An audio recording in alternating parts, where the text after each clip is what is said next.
From Pocketnow.com, this is Pocketnow Weekly.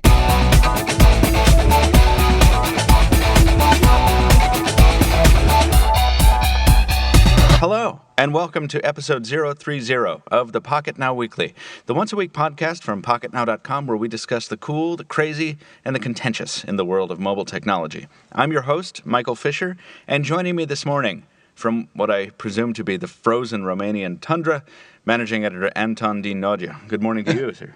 Hey, guys. How cold is it over there?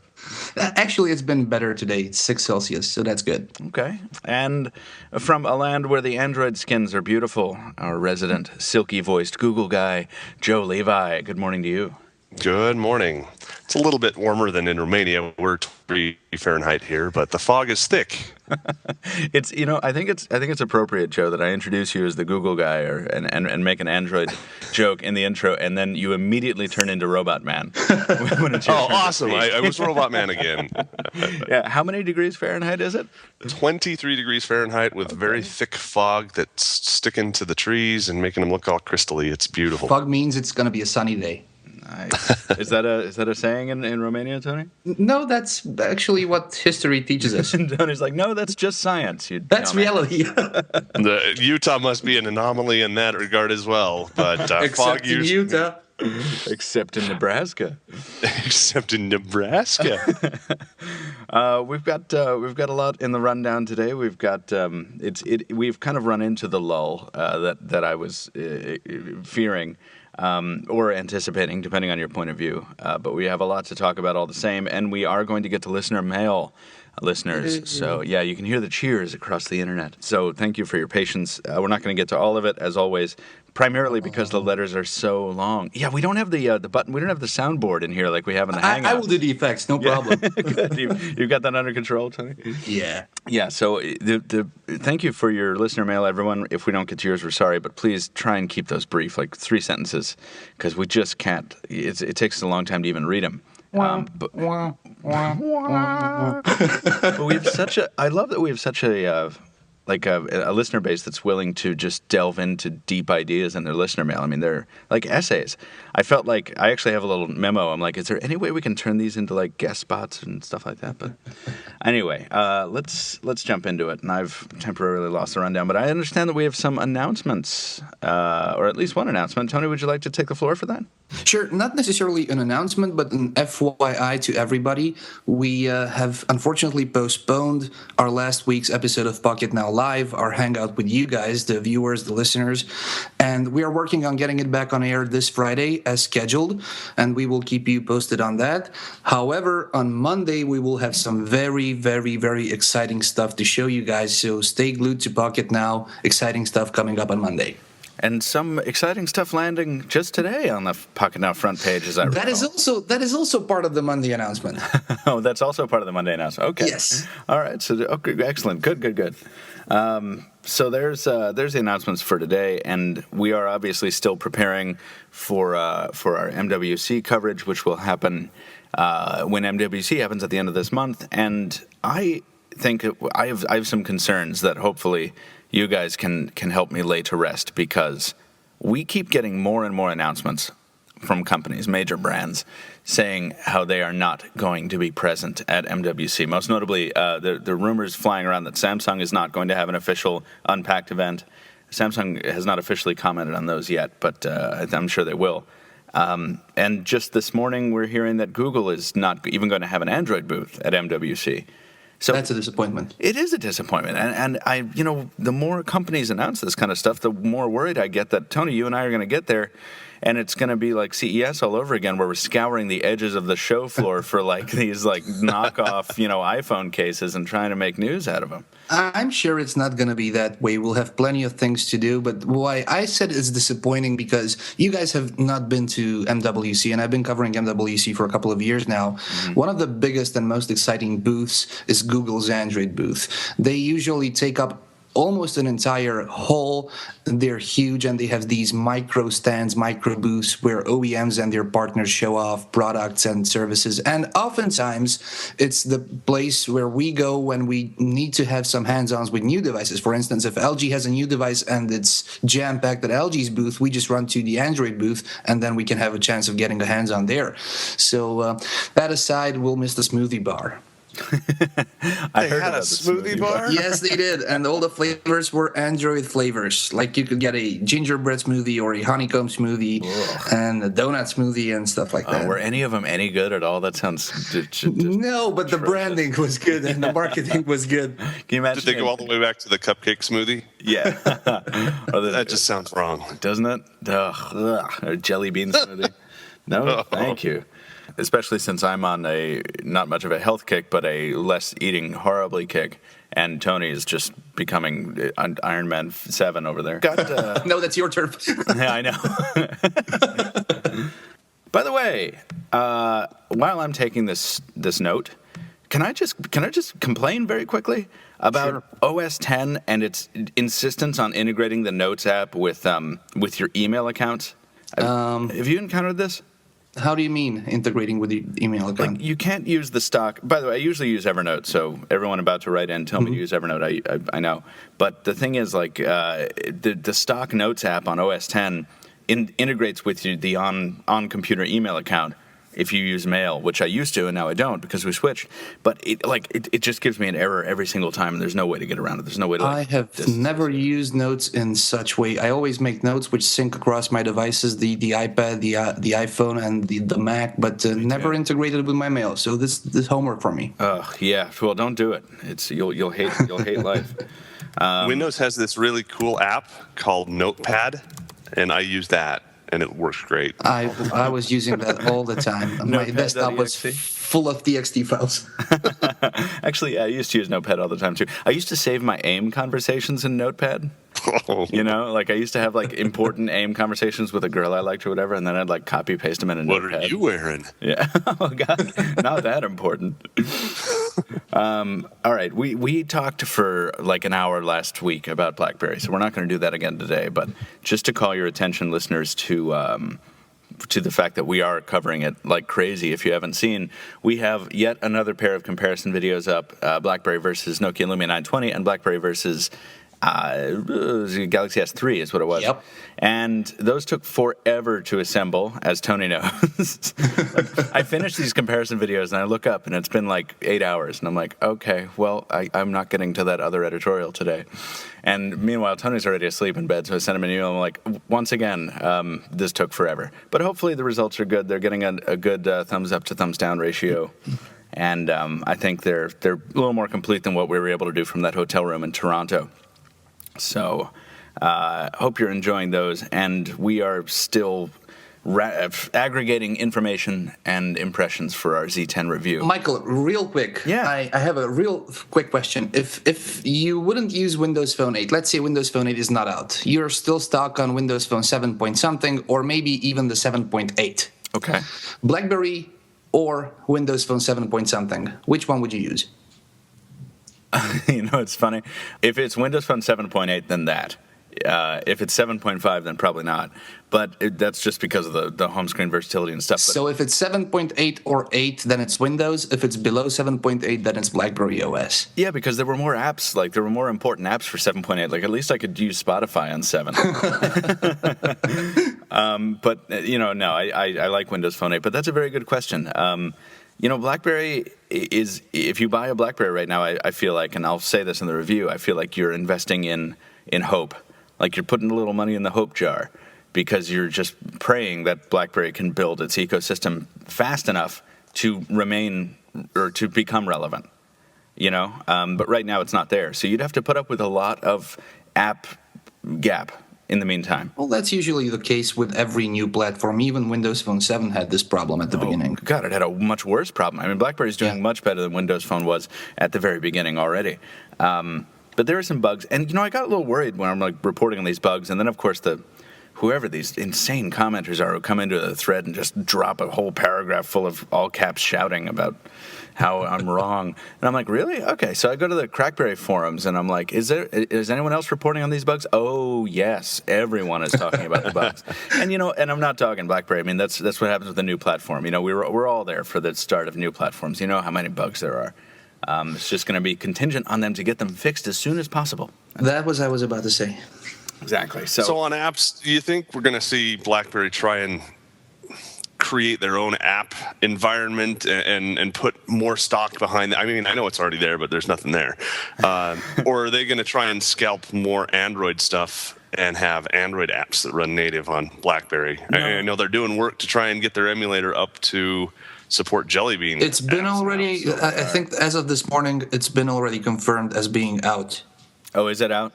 I think I saw a headline this morning, yeah. No, that's definitely a gap filler. It's just like what Palm did when they launched the Pre, and they had that emulator for old Palm OS apps.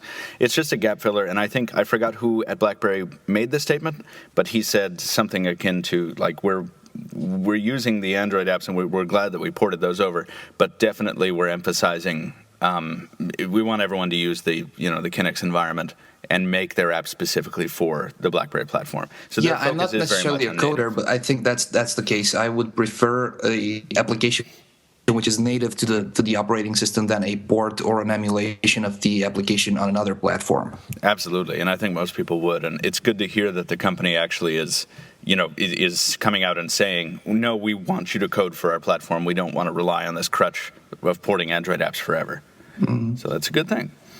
But yeah, so if you guys want to know anything about the Z10, you can go ahead and ask me. And I mean, you, Joe, and Tony, and also you listeners, you can drop a comment in there if you have a question. I try and get to them as quickly as I can. But shall we jump into Android, because we have a lot to talk about here. LG is teasing a new phone series. This is brand new, like just about an hour ago news, I think. Which might be released at MWC, which might give us something to cover at MWC. LG is always present at MWC, and so far they brought phones. Now, not necessarily flagship phones, but they had phones. 2 years ago, they had tablets. Mm-hmm. Last year, they had the extraordinary Optimus View and the L lineup, the 3, the 5, and the 7. Now, I'm not sure what they are preparing, because everybody's waiting for the G2, and that's not going to happen at MWC, or at least that's what it appears right now. Mm-hmm. So I'm guessing there will be probably some mid-range phones, and why not some tablet? It's time for LG to bring out a new tablet. It's been 2 years now. I guess it has, and maybe they've found a way to make an Android tablet interesting that's not a Nexus device. I mean, what was the name of that tablet that which was announced at the same time as the Optimus 3D? It was a 3D camera tablet. I have a lapsus. Regardless, that was a good tablet.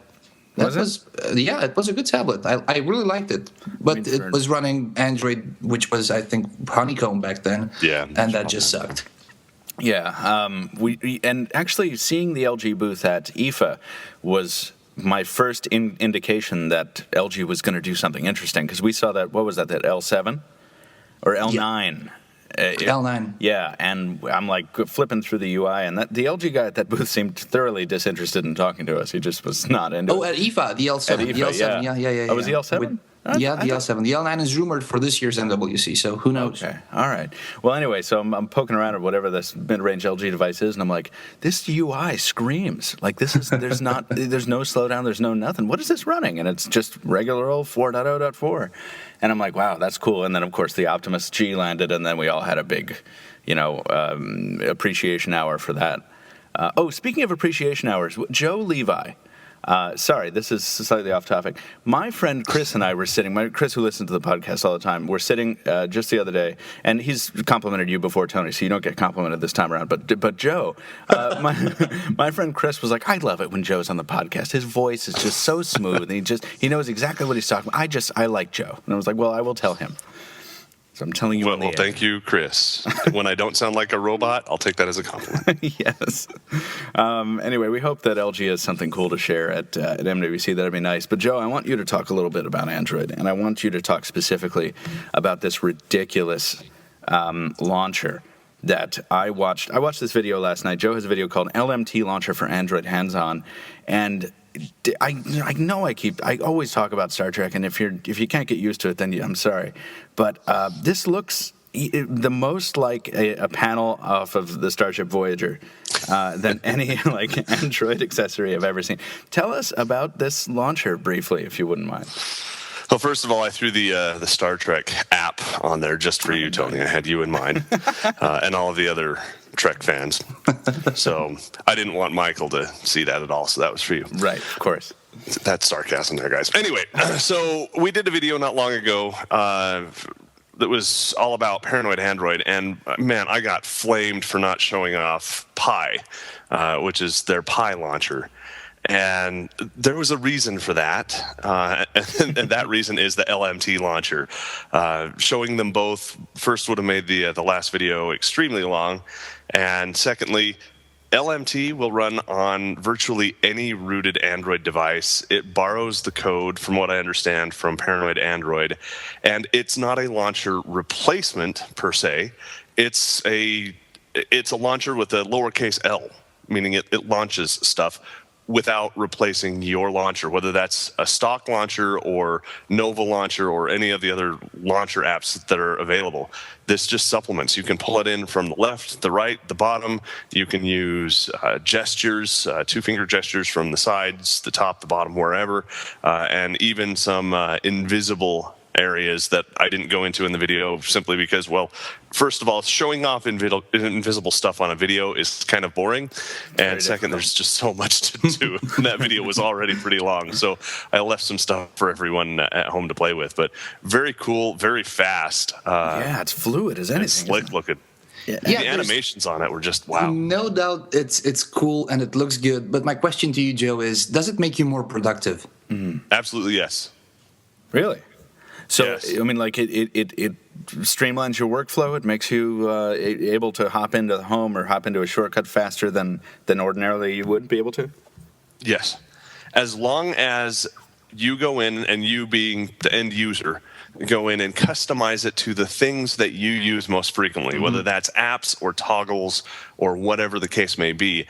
As long as you have customized it for what you truly use all the time, it's right there, literally underneath your thumb. You swipe in from the side, it's there.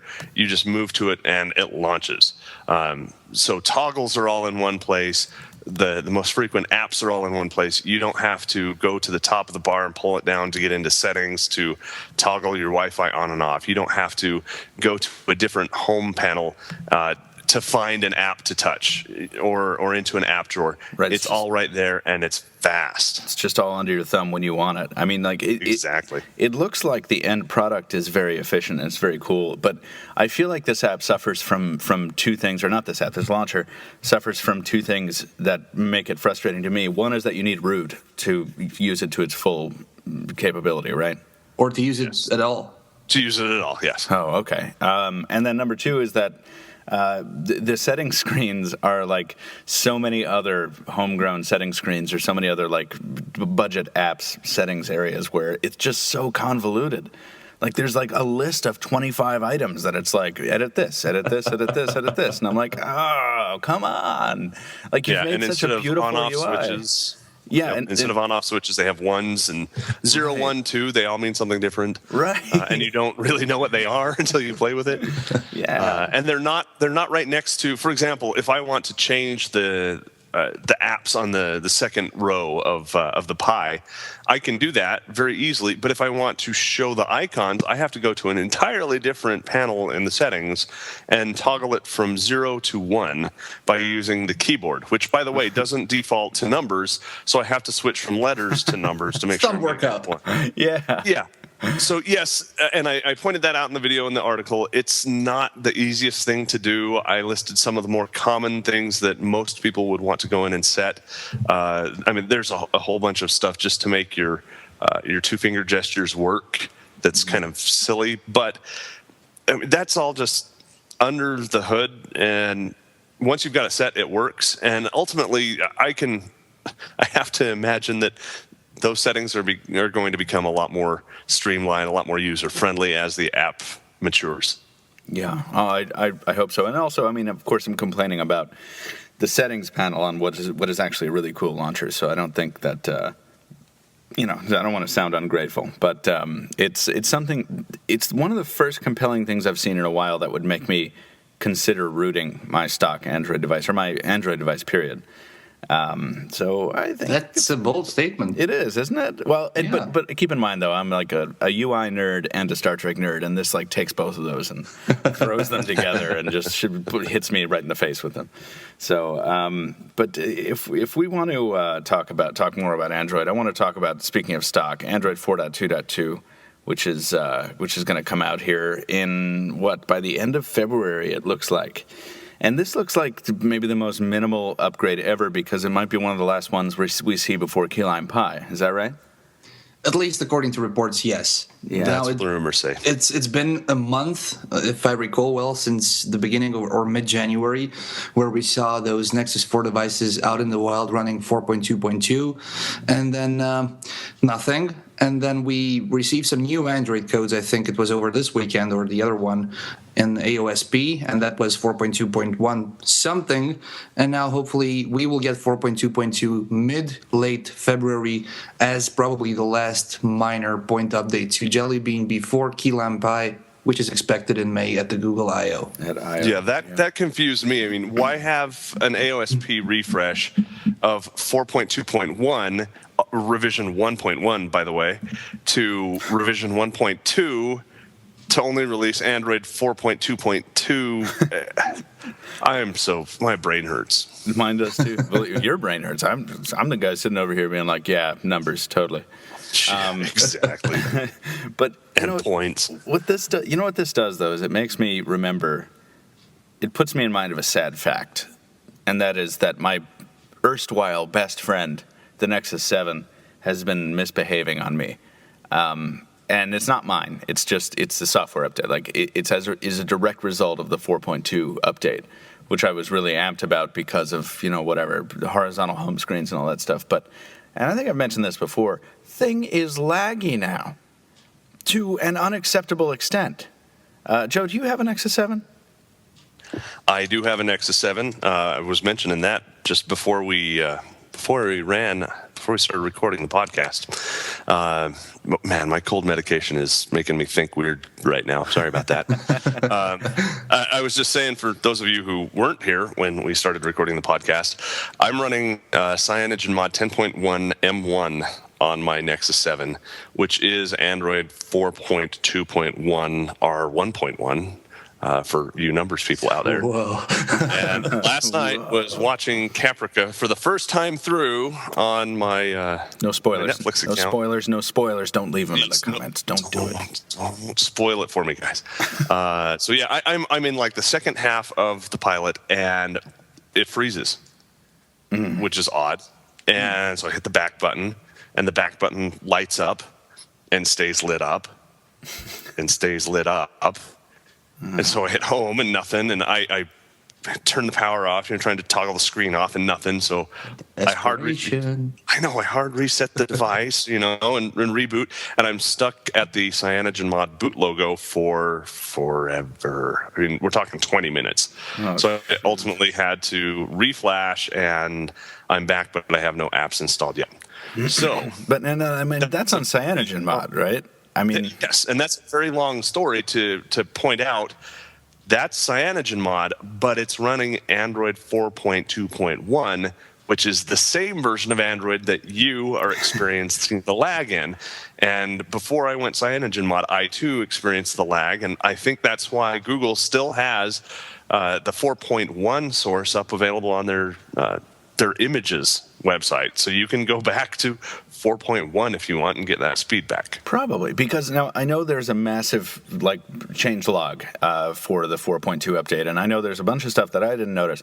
But basically what it did, from my perspective, for the way I use my Nexus 7, 4.2 basically enabled a landscape home screen for me, and it changed my clock into something that is very ugly.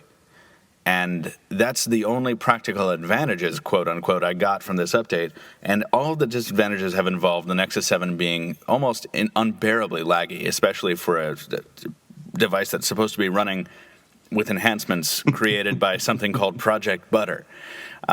So I'm annoyed, and because it has been so deficient, I have been relying primarily on my Galaxy Note 2 when I need an Android tablet experience, because I'm not putting up with it. It's very frustrating. Michael, an FYI, It is frustrating. my Nexus 7 home screen 6 months later looks the same. I was just going to say, I took all my widgets off because I'm like, maybe this will enhance performance a little bit. So I took all those off and I looked at it. Welcome to my world. Oh, hey, it's like how Tony runs his Nexus 7. Anyway, that's depressing. Can we talk about something that is first exciting and then depressing again?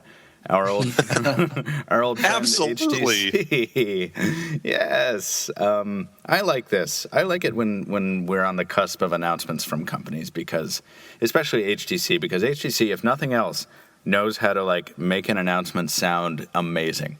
I feel like HTC can do like this thing where they're like, HTC preparing new phones that prevent earthquakes. And, it's like, whoa, this is amazing. And then you get a rehash of, the One X, and it's like, oh, yeah, and also it vibrates a little less intensely. It's like, oh, well, lame.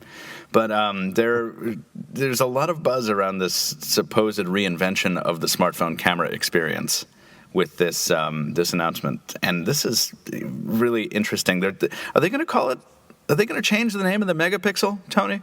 I'm not sure whether they're going to change them. No, the megapixel stays the same. They're okay, got it now. HTC initiates sweeping reform of Merriam-Webster dictionary. Yeah, no, the technology which is rumored to be used in the next flagship Android phone, or maybe multiple, plural, other phones made by HTC, is relying on a ultra pixel sensor, which will basically be three separate sensors of 4.3 megapixels each, summing up to a total of 13.1 megapixel. Now, why would this be good? First of all, you'll probably have better color saturation and probably better contrast ratios. Why would this be bad? Because your images would basically max out at 4.3 megapixels. But I mean, now I typically shoot at 8 megapixels if I have an 8 megapixel camera, or sometimes I step it down to 5 for whatever reason. I mean, do we think that? How often do you like actually zoom in on a shot enough that 4.3 megapixels wouldn't be enough? All the time, because I'm using the 808 PureView. Well, yeah, I'm sorry, I didn't mean to put that question to you, Tony. Of course. Okay, so I hardly ever zoom in. Yeah, no, I just wonder, and that's one of the Tony. You make the point in the article as well. It's like the downside to this would be that it would be a comparatively low resolution photo, but I don't find myself pinching to zoom in on my photos very often, like just to see more detail. I don't take a lot of distant shots. Usually the photos that I take, I like to compose so that, this can be viewed at normal zoom level, normal magnification, and it looks fine in that view. I don't have to pinch to zoom in to see who's on the other side of the sidewalk. Absolutely. So I'm not against this. Even with my 808 PureView, I'm shooting in PureView mode like 5 megapixel images and sometimes even 3 megapixel images.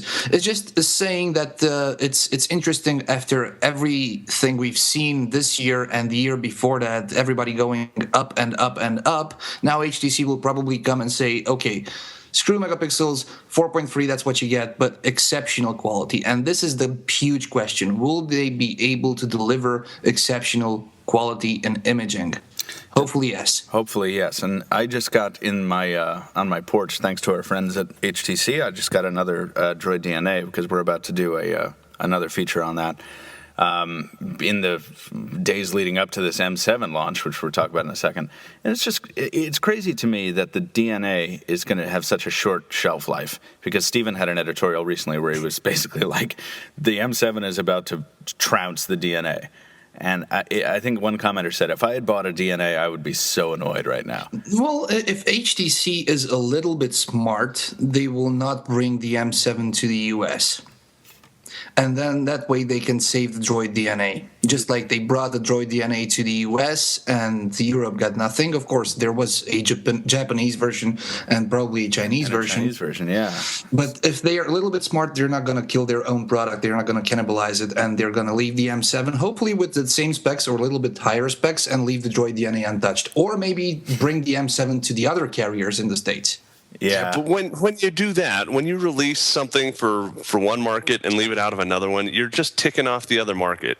Yeah. And that's not cool. No. It's release it everywhere, or let people everywhere buy it, because people are going to want it, and you're not going to win regardless of which way you go. So just let everybody have it. I think Tony's very familiar with that feeling. Like, I feel like Absolutely, yeah. Welcome to my shoes. Exactly. Yeah. No. I mean, I think it'll be interesting to see what features the M7 brings. But I just, before we leave this story, I do want to point out that the HTC kicks off, the tagline says, a new sound and camera experience in 2013. So we don't know anything about what they're going to do with sound, but we have to assume that they're going to do something to tweak beats so that it's maybe not so insufferable to audiophiles. Or probably something in the vein of rich recording from the 808 peer review from Nokia, where you can basically be at a concert, a super huge, loud concert, and still be able to record video without distorting sound. Maybe they will introduce stereo sound in their videos, and hopefully they're going to up the ante with the decibel war. Well, that would be nice. And for what it's worth, the PureView, the Lumia 920 has that as well. Yeah. So I'm going to go out on a limb here and make a prediction. Yeah. Beats is out, and HTC is going to partner with some other rapper to bring some other branded kind of audio. And I'm going to say it's Vanilla Ice. Yes. To the extreme, rock that mic like a vandal. First to arrive on scene with frosted tips, acoustic noise reduction from Vanilla Ice. Oh, that would be horrible. Let's talk about the M7 just a little bit. This is interesting that the M7 has been spotted in the retail computer system as a Carphone Warehouse, the awesome European phone retailer. And by awesome, I mean big and company I hear about a lot. I have no idea whether they're awesome or not. They might be as lame as Best Buy. Do you have any of those in Romania? No, but I visited them in London when I was for the Galaxy S3 event, and it's a chain. It's a huge chain, and that's all. I visited them in London too, but it was back in 2006, and it was my first international trip. So it was well before I was reporting for tech, but I was still really amped on cell phones. So I'm like, oh sweet, they're gonna have the Razr. It was like the original Razr Max. Like not the smartphone, like the flip Razr, except the Razr Max. And we didn't have that. We never got that in the States. So, unless I'm forgetting something, unless Verizon got it. Anyway, it doesn't matter. The M7, as in the retail systems, apparently there's a silver option, blah, blah, blah. But what's interesting is that it is listed in these systems as the M7, which I don't know if that's standard for these guys, if the retail outlets get the code name, like if it's a code name. Did you... What? Tony? Nothing. I was just cursing the dog outside. Again, this small hysterical one. Okay, there's a dog. You've got the same dog problem as Jaime. So I don't know if it's a standard. I'm trying to remember back to Sprint. I think back in the days before the Palm pre-launch, the whatever the pre's code name was listed in the Sprint retail systems. So I think carriers do occasionally list the code names in their systems, or the manufacturers give the carriers the code name instead of the go-to-market name if it's a secret. I guess what I'm saying is I'm just hoping the thing doesn't launch as the M7. Well, it will probably launch as the M7, as Peter Chow showed it off on TV at the end of last week. Did he call it the M7 in that? I'm not sure. I'm not sure about that. That's a good question. I don't know much about retail, but I do know as much so that I can say the following things. If a phone is all but confirmed, or there's no doubt that the phone will exist, retailers will often put the phone and list the phone on their websites and their listings for pre-orders. It's an opportunity to get some cash early. Sure. If there's a doubt that the phone will be there, some of them most probably listed just like that, just to have it in their system as a placeholder, which they will update. So having a new phone, point is, having a new phone listed somewhere doesn't necessarily mean that this phone is going to land soon. Now, we have no doubts about the M7, and hopefully that's going to happen on the 19th. Yeah. But just as an FYI, this is how retailers think and operate. I keep forgetting about that. Yeah, we have that event at the 19th, which I'll be going to with Brandon in New York City. And is that a simultaneous event in other cities, or is that just in New York? That's going to happen in London, too. Okay, so they're obviously, so they're going to announce this thing, and they're not going to leave the U.S. out. And there's another rumor that Verizon might end up launching the phones launching the M7 after all the others, which is interesting. No big surprise there. Right. Like, I mean, we were just talking about this. Like, I mean, if you're trying to preserve the shelf life of a model you launched not more than, 2 months ago? Or 3 months ago, then you absolutely maybe delay that launch a little bit at the risk of teeing off your prospective customers. And they'll probably cut down the price for the Droid DNA, too. Oh, well, they got to burn through inventory as well. So exactly right. God, it's so weird. That DNA, if that thing had come maybe a little bit earlier, and if it had come to more carriers, that really could have been a nice second half of the year thing for HTC. And as it is. I mean, it was. I mean, it's a great device, but I don't think anybody noticed it. I don't think there was any effort made to push it. Really, and I'm not sure what HTC is doing. It's like they're acting like it's their first year in technology and in the business. I mean, their marketing sucks. Yeah. Their rolling out and logistics of products sucks across the globe. They're not. I'm not sure. I'd say this is suicide, intentional, but. No. Well, no. It's quietly brilliant. Yeah, but it's so quiet nobody hears it anymore. Yeah. Was that one of our headlines where it was like, HTC, you don't need to be quietly brilliant, you need to be aggressively outrageous or something like that? Maybe if it wasn't ours, whoever it was great. It was somebody's. Somebody wrote an editorial like that, and I'm like, yes. But more insanity out of HTC to close this category out. HTC, as a result of its changed fortunes, is apparently considering the low-end market in emerging markets like China. And it's talking about releasing devices that are going to sell new and off contract for as little as $160. I think they said that's a smart thing to do, but unless no. So, for instance, if you sell 1 million Droid DNAs in the U.S., that's good, but it's not comparable. But with selling 10 million low-end phones in China, because China is a huge market. So, if they focus on low-end phones, on mid-range phones in emerging markets, that's a smart move, but don't limit yourself to that. But is it a smart move? Because you're pushing more volume, but you're making much less profit on a per unit basis. But you're prone to sell more units. Right, but I mean, if you sell 10 million of a cheap unit and 1 million of an expensive unit, and the net profit is the same, like, is that a good thing? Because it's market share involved. I guess that's market. I suppose. We've seen this kind of race to the bottom in Android OEMs, and it's like, I've not seen this strategy from a company that's doing well. Obviously, Samsung is saturating the market with their Galaxy stuff. If I was HTC CEO, I'd do the exact opposite. I would have HTC do super high-end phones, 64, 128 internal storage, super nice screens, exceptional camera, and not necessarily act like Apple, but always focus on delivering the best out there. Yeah, find all the stuff that's weak that all the competition isn't doing or isn't doing right, and then just knock them out of the park and say, HTC, you don't like your phone? Get an HTC. We fixed everything that they had screwed up. And I guess some of what we'll see from this announcement on the 19th, hopefully, is the new version of Sense, which is going to be critical, because I already think, personally, that HTC does better hardware, and by hardware I mean casing and chassis and construction, than Samsung does.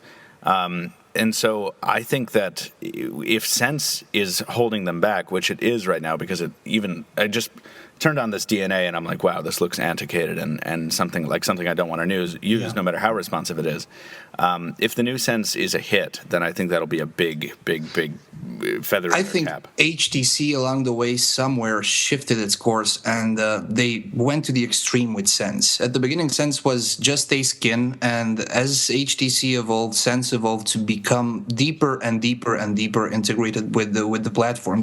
At one point, I thought that they want to skin the entire Android platform, and that's not good. So keep it minimal, keep it simple, and I'm glad to say this. Samsung has been doing a great job with TouchWiz. Well, and I do want to make the point, though, that I think that Sense was so very necessary back in the day, because Windows Mobile was a very ugly, and it didn't have enough, in my opinion, in the way of plugins, in the way of useful touch interface. And what Sense did when HTC came along was made it finger friendly.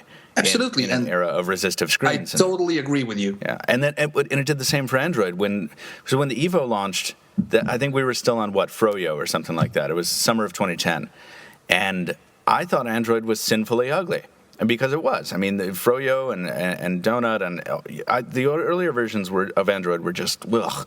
But Sense came along and at least brought some unity to it.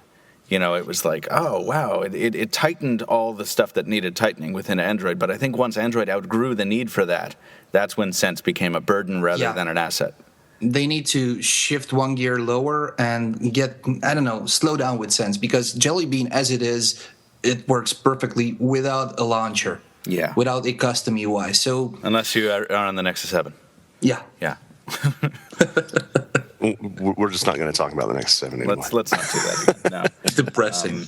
But I'm just so happy that there's news coming out of HTC. So I'm really excited for what happened on the 19th, and I'm sure we'll have more to talk about on this next week as we get more rumors. But let's go ahead and jump into Windows Phone, if that's okay. Unless you guys want to talk about the Galaxy Young.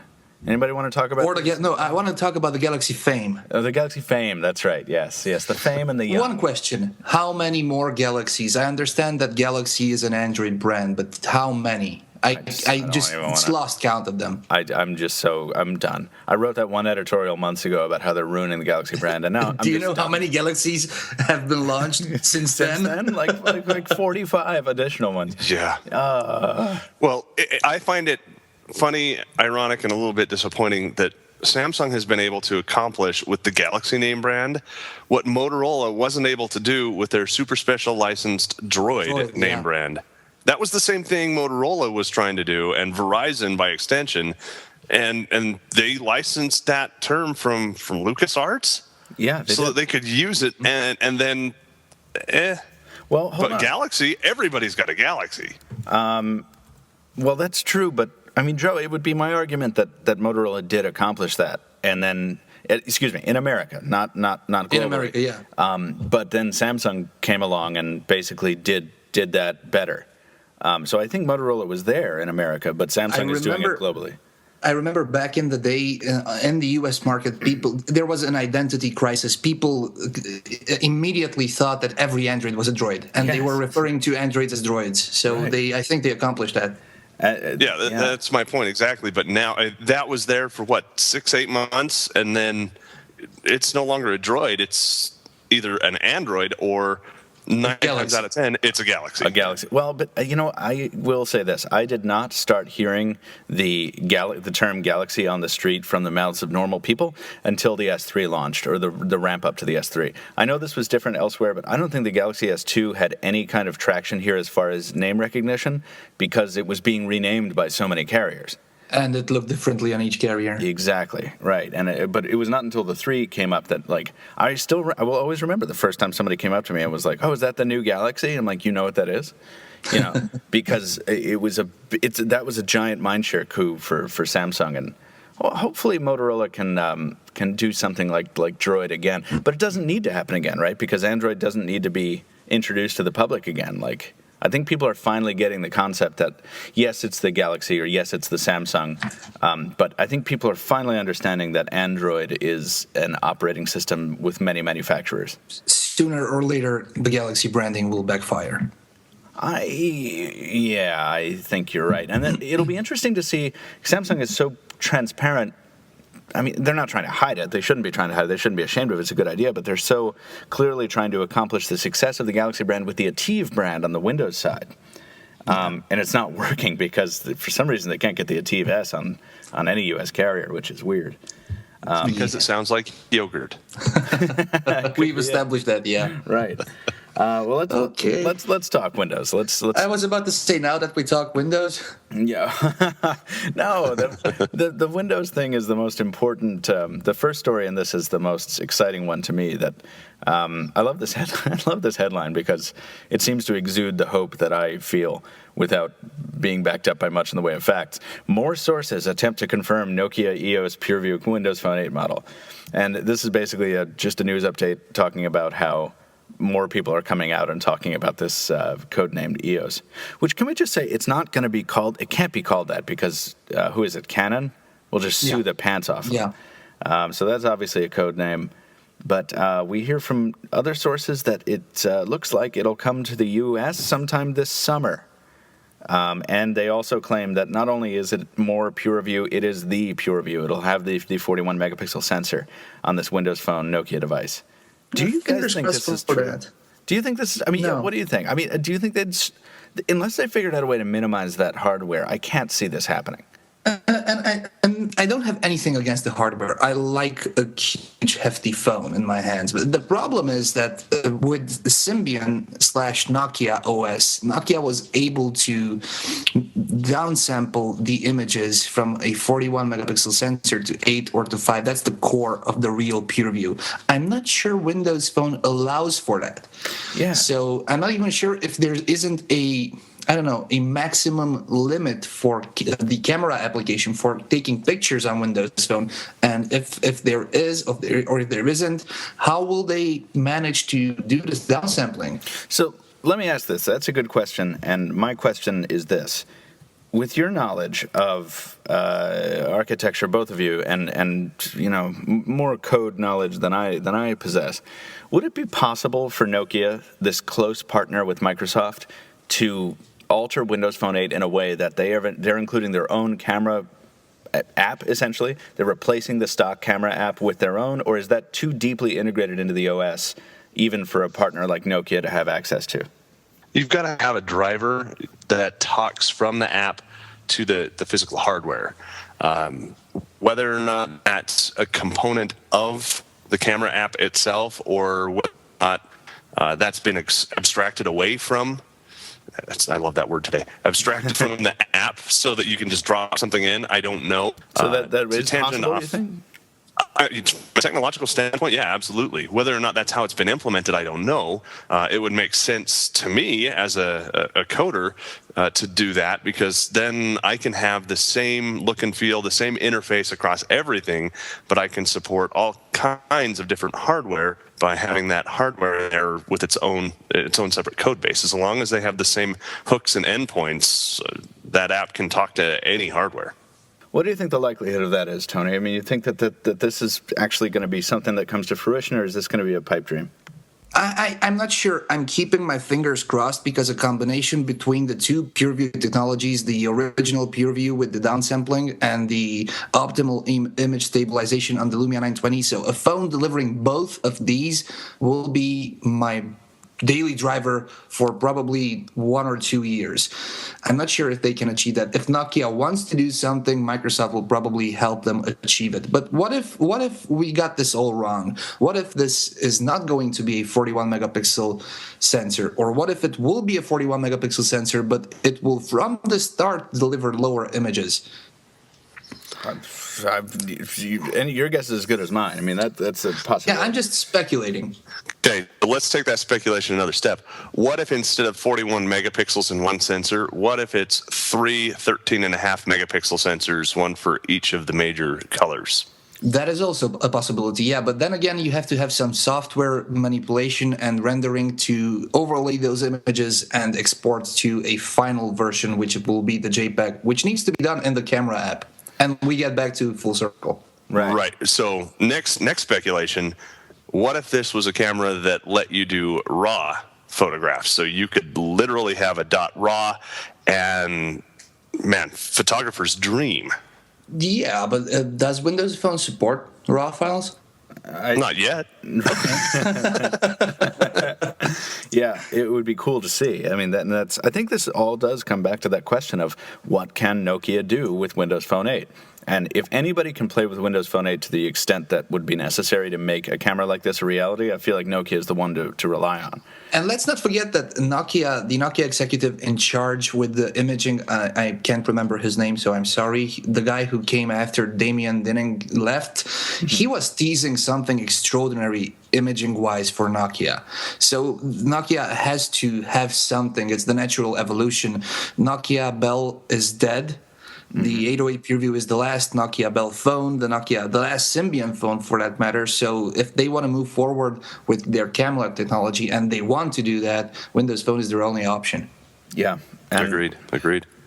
Speaking of platform stuff, I know this is out of the sequence of the rundown here, but while we're talking about Nokia and platforms, Stephen Elop has discussed the possibility of a Nokia tablet, which we've been bandying about for forever. But what's interesting about this is that, he does the usual thing that CEOs have to do, where he says, we haven't announced tablets at this point, but it's something we're looking at very closely. And I thought I missed an announcement. I know. No. He says, we're studying very closely the market right now as Microsoft has introduced the Surface tablet. So we're trying to learn from that and understand what the right way to participate would be and at what point in time.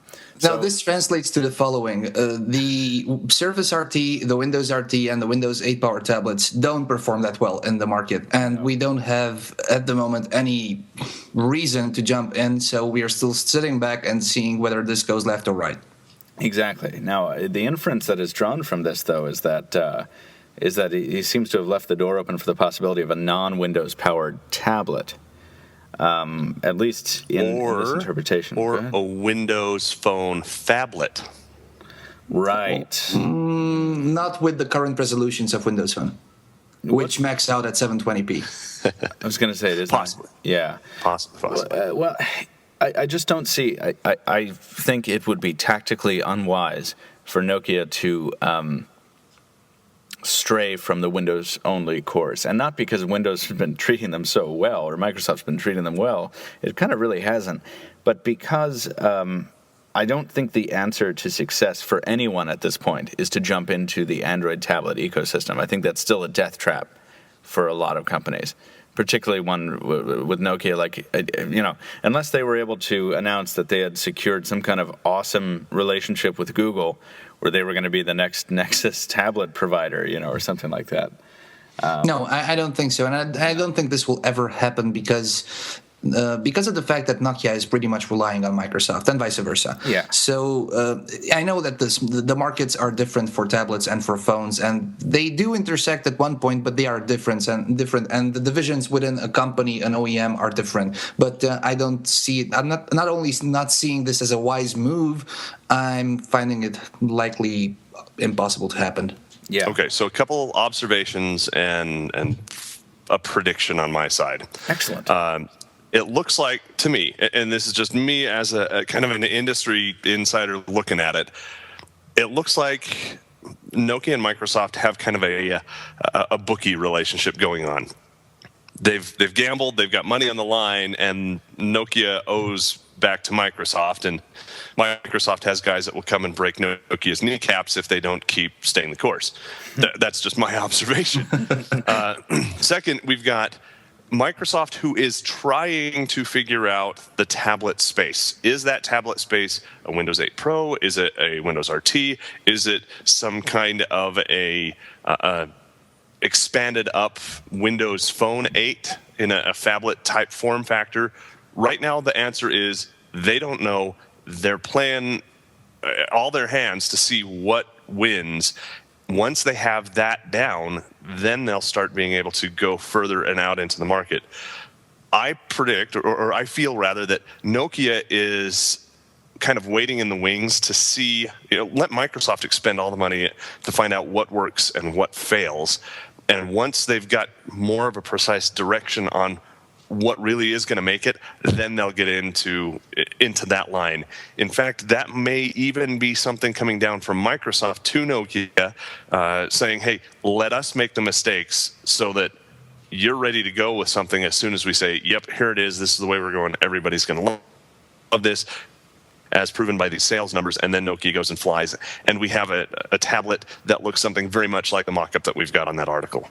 Well, I agree with what you said, and I think the same thing, but I think it's the wrong thing to do from Nokia. I mean, it's just like if a young boy is waiting for days and weeks for the girl to answer whether she wants to go out with him or not, it's just the same thing. Nokia sits back and waits on Microsoft to decide what they want to do, when Nokia has the power to innovate in almost every category, hardware and software. So they might need to pull this off. What if they killed Symbian and they come out with a Migo tablet?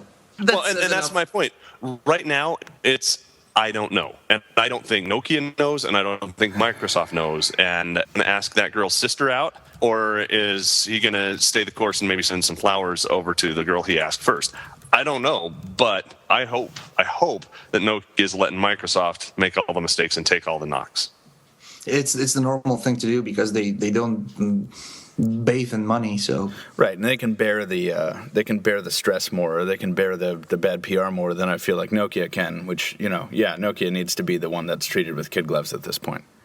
Yeah, and Microsoft hasn't had to sell off their corporate headquarters to say solvent to lease back. So. Yeah, exactly. Yep. Did I say this last week where there's that great quote about a company where it's like the first step in a massive company is to buy huge global headquarters buildings and inhabit them. And the second step for this large company is to sell off their global headquarters and claim that they're not in the real estate business. But let's just close out Windows Phone because we have got to get to listener mail and our one piece of iOS news. Windows Phone 7.8 has bugs. And moving on. Expected. It's expected. I mean, every platform which is new on the market has bugs. Exactly. Windows Phone 7 had bugs, then came Noto, then came Mango, then came Portico, then came 7.8. It's a natural evolution of a new platform. Right. Android has bugs, and Android is the top-selling platform. We just talked about the Nexus 7. So as long as they keep on fixing them as soon as possible, it's not a problem. Right. And as long as the carriers don't put up roadblocks that keep you from getting the patches, which they will. Those bugs. I have a question for you guys. I'm not sure if you remember from the Windows Mobile days when everybody was flashing ROMs like 5 times a day. It was necessary and highly recommended that you do a hard reset after every ROM flash. Do you guys or any of our readers and listeners still do that? Do you still hard reset when you install an update, whether if it's official or a point update or a nightly or a custom ROM? This applies to Windows Phone, Android, and iOS. Never. Full stop. Well, there you go. So that's a lot of questions all in one. Whenever I get an official OTA update, I usually don't do any kind of a wipe or a factory reset unless there's weird stuff happening, and then I do as a troubleshooting step. Being that I haven't gotten one of those in a long time because I'm doing custom ROMs all the time, if I'm going from, for example, a cyanogen mod nightly to another cyanogen mod nightly, and it's relatively close, meaning I'm not going from one 3 months ago to one right now. No, I just flash it and that's it. I'm good. Again, unless something weird happens, then do a wipe and start over. When you're switching from one person's ROM to another person's ROM, or in the Windows Mobile vernacular, from one cook to another cook, yeah, absolutely. When I switch from Cyanogen Mod over to AOKP or to Paranoid Android, you got to do a factory reset on it and just wipe everything so you have a clean slate. Because, you're testing these ROMs to see if you like it, whether you're doing that for a video or doing that for everyday use. Do you like it? Well, is the bug that you're experiencing something that's in the ROM and you don't like the ROM, or is it something that's some weird hybrid combination of settings from your last ROM and your new ROM, and it's not a really good test? So yes, when you're going from one cook to another cook, absolutely, you've got to do your factory reset and set your device up again. But I don't think regular people should be expected to do this with official updates. I feel No. If you're doing an over-the-air update, you should not have to do it. But if you are getting weird stuff, and I would say that even goes outside of the the context of ROMs. Anytime your device starts acting wonky and it's just doing weird stuff that you don't like, and just a regular power off, power on, power cycle doesn't fix it, go through and wipe. Just do a factory data reset and set everything back up again, and there you go. My favorite example. Take care of a lot of problems. My favorite example of that was I was reviewing a device for Pocketnow, and I had like most of the review written, and I was just lambasting this buggy mess. And then either someone pointed out to me on the team, or I just realized on my own that I had received it. We had gotten it second, like we hadn't been the first string on this one. So the person who had it before me had never reset the device. And so I'm working with this device that, it was empty, but it was clearly, it had been modified. And I'm reviewing this modified device. I'm like, God, are you serious? So I had to wipe it clean and start the review all over again. And it turned out that it wasn't a buggy device at all. It was just the fact that somebody hadn't factory reset it. Yeah. So that's a good point. That happened to me too. I had a tablet I was reviewing, and it looked stock. It looked all fun and fine, and it had been set up from whoever sent it to us, officially set up, so it had some apps and whatnot on there that they wanted us to use to test and review with, and yada, yada, yada. And I did. Out of respect to the company that sent it to us, I picked it up and I reviewed it as is, and my benchmark scores, I'll bench and then I'll verify. I'll go out and I'll make sure that the scores that I got are somewhat in line with what others in the industry are getting when they review the device. Yeah, me too. And I was way off. I mean, it was hundreds and hundreds of points lower. What on earth is going on? And it cost us a day or two in the review time for me to figure out what was going on, wipe the device, set it up again, and then all of a sudden, hey, it's fast. Yeah. It's performing faster than the other people who probably got it from the same people. So, moral of the story. Factory resets are a good thing from time to time. At the right time. I highly recommend it every 3 months at the most, depending on your use. So before I go to reset my devices, all of them, why don't we talk a little bit about, just very briefly, actually, we don't even need to talk about it maybe. Jaime, I feel like, has released, Jaime Rivera, our own Jaime Rivera, has released a video that reminds me of the old Android, what is it? Which one? Does it remind me of Android Power User, or does it remind me of the Android Guy Weekly? Power User, Android Power User. It's Power User, yeah, because he's released a video February 5th, which is yesterday, on top 5 reasons to jailbreak iOS 6, which I think is pretty cool. Aside from releasing a video on how to jailbreak iOS 6 on the iPhone 5 and the iPad mini. Yes. Oh, yes. And how to. Yeah, exactly. So if you are in need, iOS users listening to the podcast, all 7 of you, if you are in need of jailbreaking solutions, I'm not making fun of anybody. I'm just saying we don't typically have a lot of iPhone and I was about to ask, do you think all 7 of our readers have iPhones and no Android phones? Yeah, no, I don't. Not unless they're jailbroken, in which case this video will be very helpful. So that's there. There's not a lot of iOS news that is really worthy of discussion.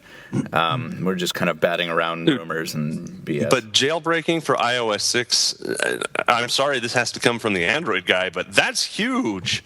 There have been people who have been wanting to jailbreak their iOS 6 device and haven't been able to. They've gone, what's it been, a couple months without being able to do it, and now finally they can. Jaime shows you how, and Jaime tells you why you want to do it. And then Apple today posts a support document telling you why you should not jailbreak your device and what are the disadvantages, which is just a tactical move. Yeah. Right. Yeah.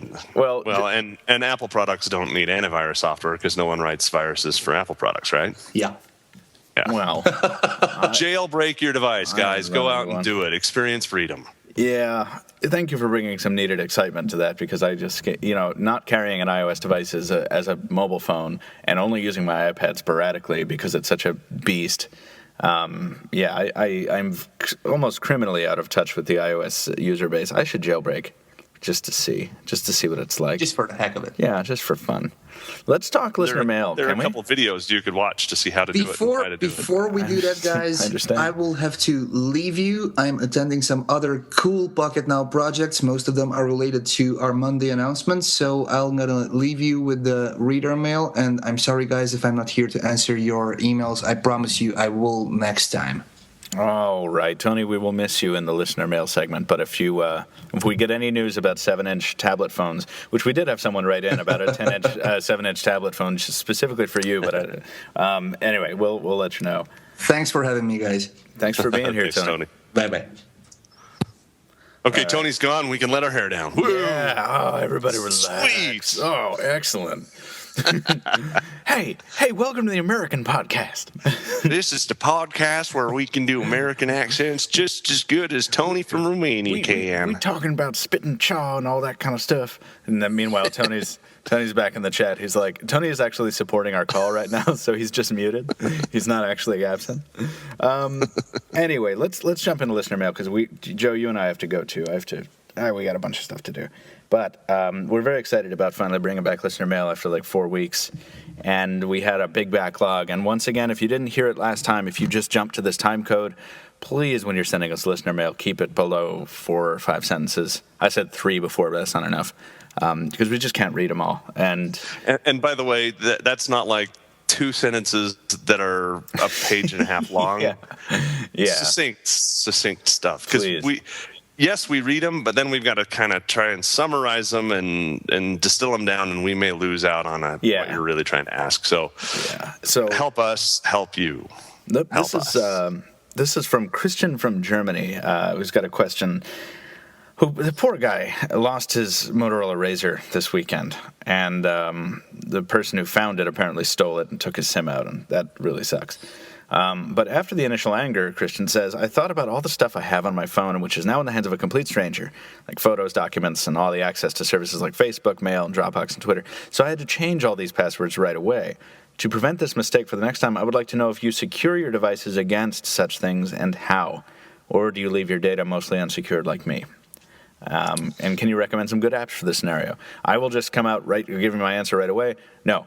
If I lose my device, I'm generally screwed. I have to change all my individual passwords. I have to make sure I don't forget any of them. And half the time, because they annoy me so much, I don't even have a pattern unlock or a pin unlock on my lock screen because it's a pain. I don't like it. It's irritating. So the answer from me is no, and it's stupid, and don't be like me. And also, apparently, if you're a mugger out there, come find me on the street because I'm an easy mark. Yeah, find him. He looks just like Iron Man, but he's not. Right. Except, high and drunk Iron Man. Joe, apparently. So, Christian, here's what I do. First and foremost, I'm less concerned about losing my device because I can buy a new one. It's only stuff. Yes, it hurts to go out and buy a new one, but that aside. Second, like you said, you can always go in and change all of your passwords so you're not going to be losing your identity and whatnot and causing that. Just do it quickly like you mentioned that you did. So that, not a big deal. All of the pictures that are on there, the videos that are on there, I don't know about you. I've got kids, and I've got a ton of pictures of my kids on there that I don't want to lose. That data to me is priceless.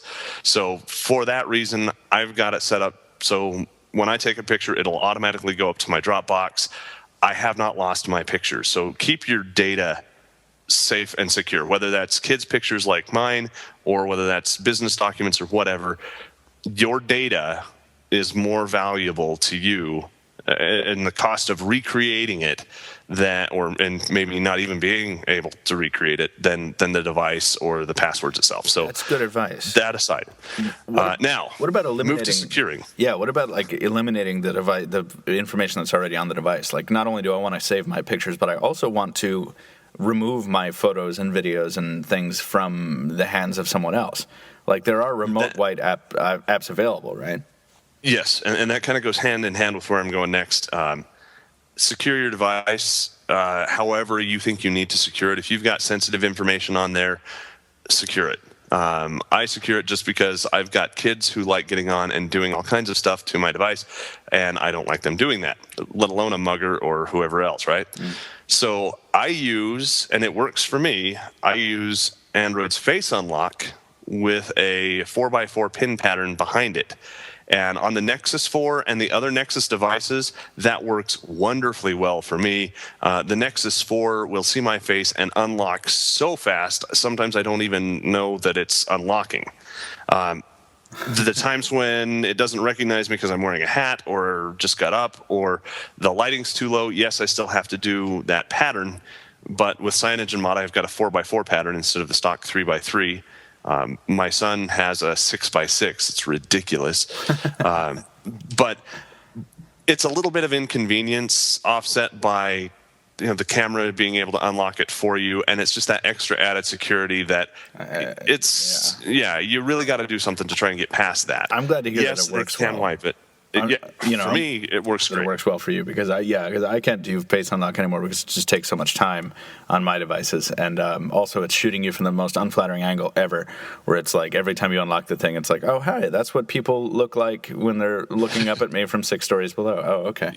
Yes, exactly. Yeah. And if you have or have not tried Face Unlock yet, go ahead and try it, but then go and do improve face recognition, whatever. It's the improve thing in there, and take at least 4 or 5 more pictures. I mean, go through that process. It will improve that recognition so much and speed it up. Don't stop with just one. Do at least 2 or 3 or 4. I've got like 6 or 7 that I've recorded. Some with hats, some with facial hair, some without. Just however. Joe, do you have? Do you, not to interrupt you, but do you have an app for do you have a third-party app for remote rights management on a device that you use? I have 2 things. So the first thing is Lookout Mobile Security, and I have the free version. I don't pay for it, but if I ever needed to, I could. That will help me find my device wherever it is. It's got a new feature called Signal Flare. So when your device is about to run out of batteries, it will send up a virtual signal flare. It'll turn on your GPS and send out here I am, I'm about to die, just so you can come and look for my carcass. This is where I was when I turned off. Oh, that's awesome. So why they didn't do that in the first place, I don't know, but it's beautiful and so helpful. And then, of course, you still have the ability to find your device later by asking for it through the web interface of Lookout's website, whatever that is. So I've got that. That also lets you do some backup stuff as well, which I've turned off because I have Dropbox that I use for it.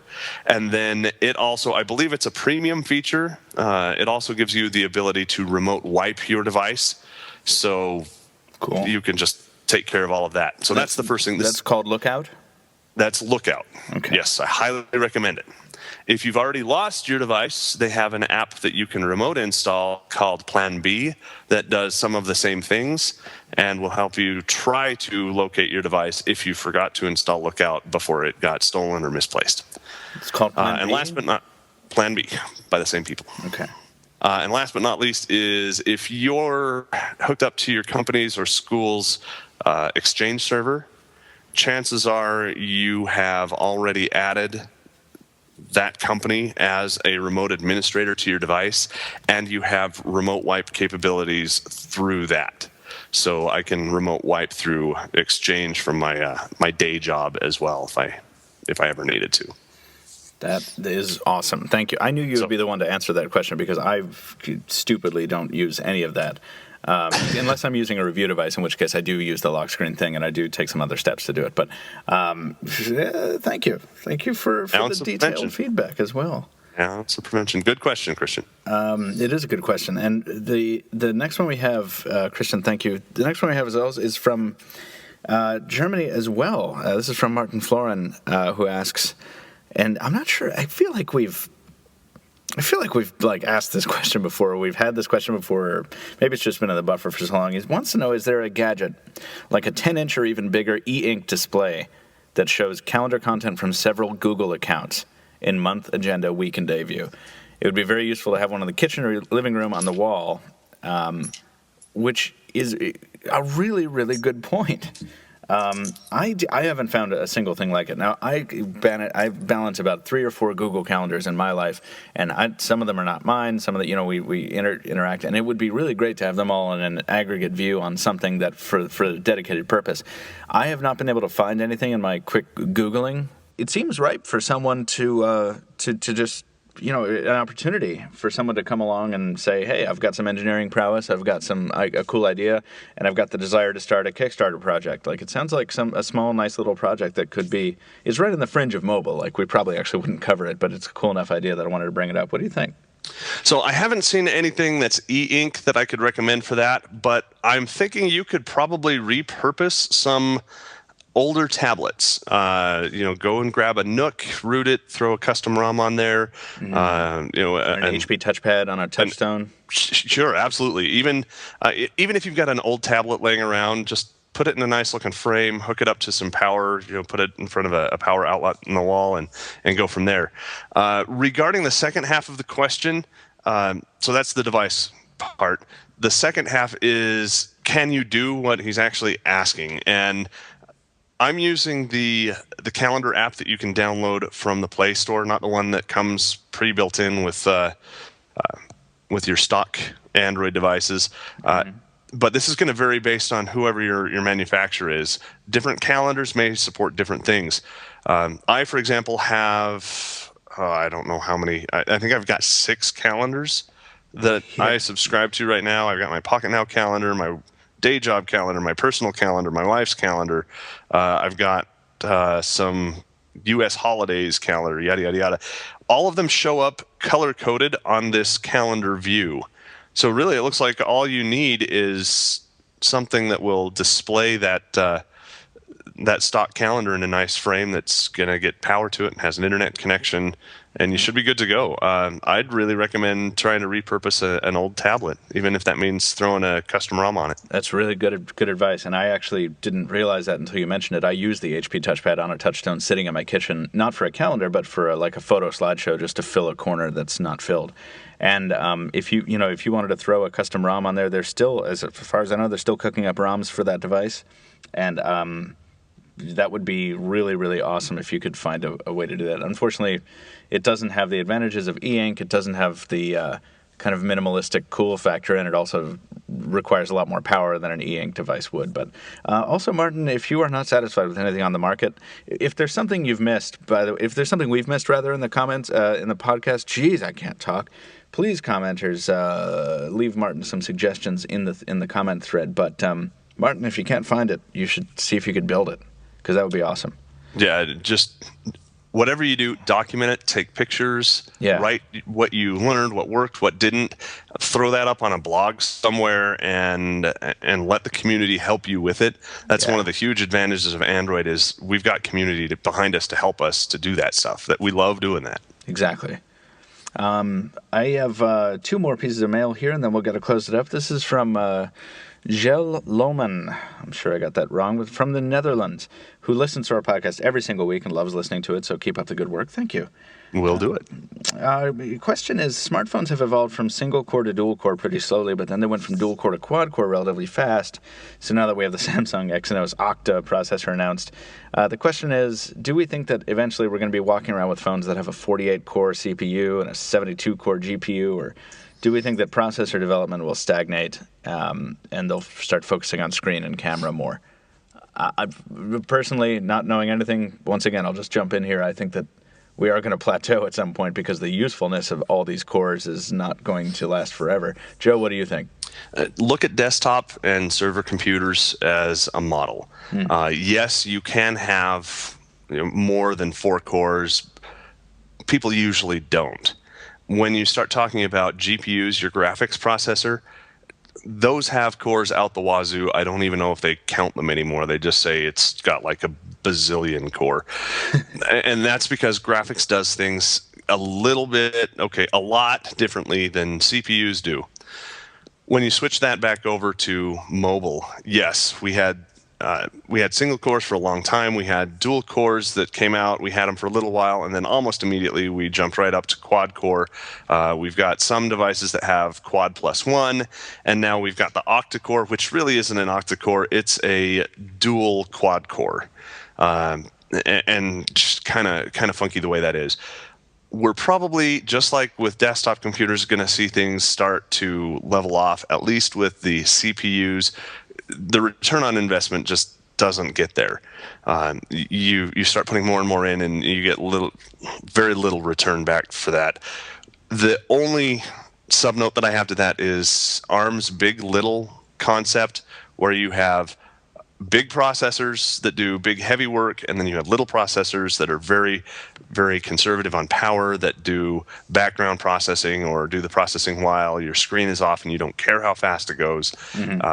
Those might break the paradigm, and we might see, like we have the octa-core, which is a 4x4 that does something more like that. But I think we're probably going to start to level out. We're not going to see true octa-cores anytime soon, but I think we'll start seeing a lot more of the big little dual quad-core systems out there as we progress. Coming over to GPUs, we're going to see the same kind of thing happening. NVIDIA showed us, I don't even know how many they have in their new Tegra 4. Well, if you don't know, I'm not going to tell you. Yeah, I think that's the 72 number. I mean, it's a lot of cores. It's ridiculous. Yeah. But again, graphics, they're rendered differently than just regular processing stuff is. So the sky's the limit. We may see that continue to go up exponentially. I don't even know. The one thing that was missed out of that question, yes, I hope they'll look at a better screen, better camera. Moreover, I want to see better battery. We've got to do something with battery technology. Especially considering, the more you used to throw in there, whether it's more cores or...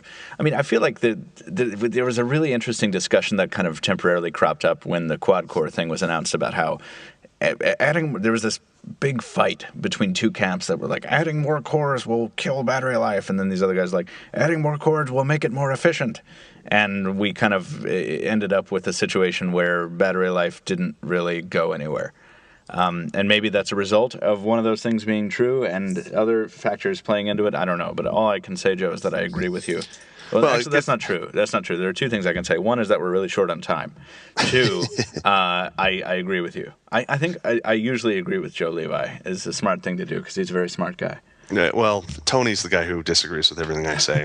But to your last point, yes, it's the old adage, if you're running short on gas, you need to drive home as fast as you can so you can get home before you run out of gas. The logic just doesn't hold up with gasoline, but with processors, it kind of does. If it takes 10 seconds to complete a task with one core, then that's 10 seconds of battery that you just ate up. If you have another system that only has... Well, it has quad core. It takes 1 second. Yes, it might be taking up twice as much power to do that, but you're completing it 10 times faster. So that's a net savings of 5 energy units, whatever we're doing. So there's advantages and disadvantages there, and eventually we get to the breakdown of, well, yeah, but it's going to take you more gas to get home at 100 miles an hour than it would at 30. So that's interesting. I never actually thought about it in those terms. This is the first time. Not because you're dry, Joe, but because I don't generally care about this stuff. This is the first time I've been interested in this segment of the conversation. That's interesting. Let's talk about that more in a future cast, yeah? Yeah. Because I love learning new things about things that I formerly didn't care about. And finally, a piece of mail from Ryan, our old friend Ryan. I have a question about Project Butter and Android 4.1. Does Project Butter help reduce lag in things like the keyboard, or will improvements only be found in home screen animations? Ryan has a device he's is about to be upgraded to Jelly Bean, and if the keyboard lag is not improved, he says it's time for a new phone. Thanks for the mail, Ryan. I bring this up only to stress that if you jumped right to listener mail, you should go back and listen to our Android section where I complain about this for like 10 minutes. The short answer, Ryan, is that Project Butter and Jelly Bean has been shown not to be infallible. And all you need to do is pick up a Nexus 7 with the stock ROM to see that. But I don't know specifically if its improvements apply to the keyboard or just to animations. Joe? So in a nutshell, Project Butter is the Google attempt to make things buttery smooth. Essentially what they're doing, and guys, I know I'm oversimplifying this in the interest of time, so don't flame me in the comments. It essentially takes the screen, the touch screen, the processor, the GPU, all of that stuff, and it runs them together in a synchronized clock. And increases all of them to, I want to say, 60 frames per second. So everything is running lockstep at the same time. It's all in cadence with one another. Nothing is waiting on anything else. It's all there using that common clock to help coordinate everything so it's running simultaneously. Your inputs and your screen responses look the same. It really, really helps. We saw a huge improvement in Android 4.1 Ice Cream Sandwich. It was tremendous. Ice Cream, it was smooth. Project Butter was just smooth. 4.1 Jelly Bean, right? I'm sorry, yes. Okay. Jelly Bean. Yeah. 4.2, on the other hand, introduced some weirdness that has been experienced as lag, despite us having, Project Butter in there. Your experience is going to vary, so you're going to have more advantages going up to Jelly Bean than you'd have sticking with Ice Cream Sandwich or whatnot, any versions before that. Unless it's got a skin on it. Because there's still a lot of stuff under the hood that you're going to get advantages of. Skins are going to take away some of the visual stuff that you would have seen and some of the integrations with social networking that otherwise would have been there. Yeah, no, I'm sorry. Feature-wise, that's true, but I only say that because in terms of sheer performance, the LG UI running on top of 4.0.4 is smoother than anything I've ever seen running Jelly Bean. Yes. And the Samsung, the TouchWiz skin actually gets very, very smooth even on those earlier versions as well. So just from a UI performance standpoint, that's all I meant. So to the specific point in the question, is keyboard lag improved? The new keyboard itself that comes with Jelly Bean is significantly improved over previous keyboards. It's my favorite one out there. I'm not running a third-party keyboard anymore because it is so good. It works for me. Keyboards, however, are very, very personal. You are either going to love it or you are going to hate it. There's really no middle ground. True. I think that Google will not leave this 4.2 bug issue, this bug that we're experiencing as lag unaddressed. So 4.2.2 is supposed to address that. Is it? We don't know what's in it. We don't know when it's going to come out, but rumors have it that's the main reason for 4.2.2, as close as they're going to do it to Keyline Pi. I mean, why else would they do it? Yeah. That close? Right. Well, but we'd love to talk a little bit more about this, but I think we do have to jet. Ryan, so sorry we can't give you some concrete advice there, but hopefully this gives you a little bit more insight, and hopefully you can make an informed decision about that. And if that involves maybe loading a custom ROM, you know where to go to find that issue. We know a guy. And anybody who wants to and is rooted Franco kernel, just a little teaser, give that a try. Ooh, are we going to see something on that? I'm not going to say whether we are or not. You'll just have to stay tuned to Pocketnow. Just keep it locked to this channel. Yep. Same bat time, same bat channel. That's good. We don't have Tony here to do his evil laugh. Guys, thank you. Oh, is that laugh supposed to be evil? I don't know what it's supposed to be. It's just hilarious. It's just awesome, whatever it is. Hilarious. I love it when he does it. But that's it for listener mail. Thank you for writing in, everyone. And we do have to run, because I have to edit this podcast for 6 hours because there were so many errors, because yay, Skype. If anyone from Skype is listening, I would say this call is going to get 1 star, but all 6 of these calls that it's taken to get to this point in the podcast are going to get 1 star. Oh, my God. It's just the worst. And we are still determining an alternative solution, but we're working out our Pocketnow Live problems first. We're dealing with technical issues this month. It's fun. Joe, closing thoughts before we get out of here. I'm just going to go with my stock. Even with all the technological problems that we've had and the difficulties and the frustrations, look at where we are, guys. We've come a long way. The future looks bright. Enjoy what we have. It's only going to get better. Amen. I can't wait for L cars. And with that, let's close it out. That's going to do it. This is episode 030 of the Pocketnow Weekly. And you must find us on Twitter. We have a lot of fun there. Anton is at Anton D Nagy, ANTONDNAGY. Joe is at Joe Levi, JOELEVI, and I am at Captain Two Phones. Follow Pocketnow's official accounts. Pocketnow Tweets is on Twitter, Pocketnow on Facebook and Google+. I say it all the time, but you should leave us a review on iTunes and Xbox Music because it helps us get discovered. and it helps more ears get onto the podcast. And if you like the podcast, it would be great if you would help. If you have a topic, question, or suggestion for the podcast, or you just want to say hi, we do answer listener mail from time to time at podcast@pocketnow.com. Thank you, genuinely, for listening. It's been fun, and we'll see you next week. Thank you, and good day.